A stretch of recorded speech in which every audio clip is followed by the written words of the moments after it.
Hi, are you wearing your stress these days in 2020 like a badge of dishonor? Just waking up every morning and hoping the year will go away? I'm Dr. Romie, founder of the Brain Shift Protocol, Mind Science of Workplace Wellness, and wanted to record a video today. We are coming off of the first presidential debate and natural disasters on both coasts, as well as important conversations about race relations and facing economic crisis and news of pending layoffs in multiple industries. All of that, and so many of us in the brain shift community may have children at home that are requiring virtual schooling, balancing working from home, and our day to day lives have been disrupted. Well, I wanted to come today to offer a couple of solutions. Since March, our organization, we've done over 60 virtual workshops right now. And I wanted to talk to you about some of the things I've learned from the polling and the testing that we've been doing and the feedback we received after people go through the 7-day initial brain shift protocol to rise above the panic is what do you think the one consistent behavior that sane leaders and entrepreneurs were doing? What would you think that is? Put a guess down below on this video of what you think it is. But let me tell you, it was that they were avoiding watching the news or mindlessly scrolling social media 2 to 3 hours before bedtime. It sounds basic. And if you've been in one of my in person lectures over the last few years, you know I'm a big preacher on digital detox and a sleep evangelist as a neurologist, especially. But even now, it's more important. And that may seem impossible, isn't it? You want to catch up on the news, or you just need to escape the day, and you think getting on Pinterest or scrolling the gram or watching a few hours of TikTok videos will do the trick. But here's what science was telling us even before the global pandemic is the lights from the screens, all of them, not just the blue lights. So even if you've got these, blue blockers, the bright lights that I've got from my ring light here and the computer screen in front of me, right, are still stimulating the back of my eye, the rods and the cones in the retina to say, wake up, and stress hormones get elevated and this take action. And it's going to prevent you from sleeping. But here's the other thing, this constant news cycle of a bad news, which feels like a story that has no ending for any of us, is actually going to raise our stress hormone levels. So it's no wonder that the consistent complaints we're getting is you're wired and you're tired, right? Does this sound like you? You're wired and you're tired.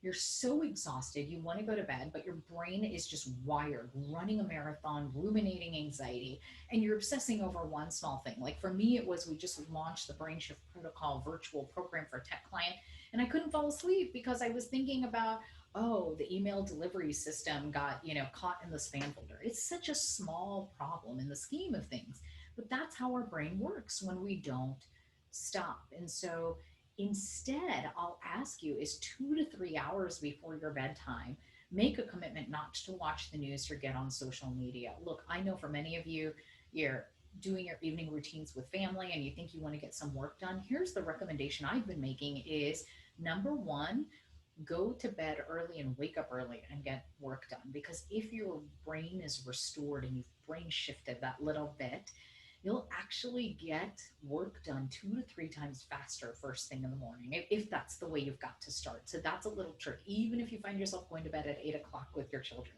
that's okay.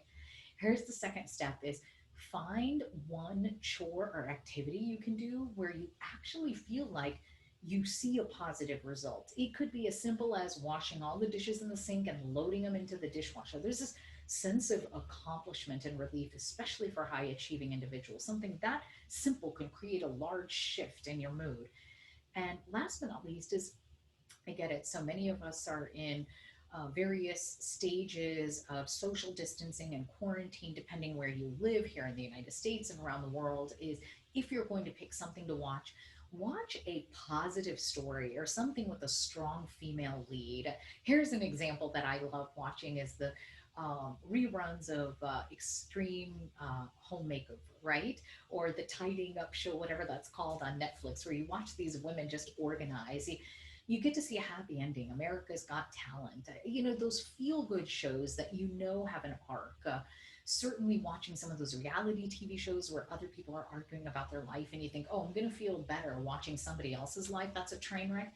That's actually not how it works. You're just mirroring that back and feeding it into your subconscious mind before you go to bed. So if you're watching the news about a natural disaster, your subconscious mind feels like it's living in a natural disaster. It's no wonder we're feeling anxious and can't sleep, and the supplements and pills that used to work aren't working anymore. So, to summarize, if you're wearing stress as a badge of dishonor right now, thinking, yeah, Romy, everybody is stressed, here's the one tip I'll ask you to try this week is shut down TV, emails, especially social media and the news 2 to 3 hours before bedtime.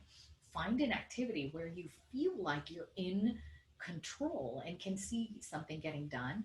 Three, watch, if you're going to watch a movie or a TV show or a series, watch something that you know has a happy ending or a strong lead and it has an overall positive message. And last but not least is if you actually are falling asleep early, do that. Go to bed early and wake up early and get your work done. When we're tired and wired at night, it's going to take us 3 to 4 times the amount of time to get work done, and you're more likely to make mistakes. Which, if you're in my brain shift community, we're unapologetic type A professionals that are running the world, so we don't have time for those kind of mistakes. So I'm Dr. Romie. Thank you for watching and joining us on this weekly newsletter. If you want to learn more, we have a lot of free resources on my blog as well as podcast on my website, as well as we are working now with clients all over the world virtually. Companies are hiring us to talk about solutions for the mental health issues that are arising from everything that's going on. So come join us on the Brain Shift community. I'm Dr. Romie, and here is to you, brain shifting.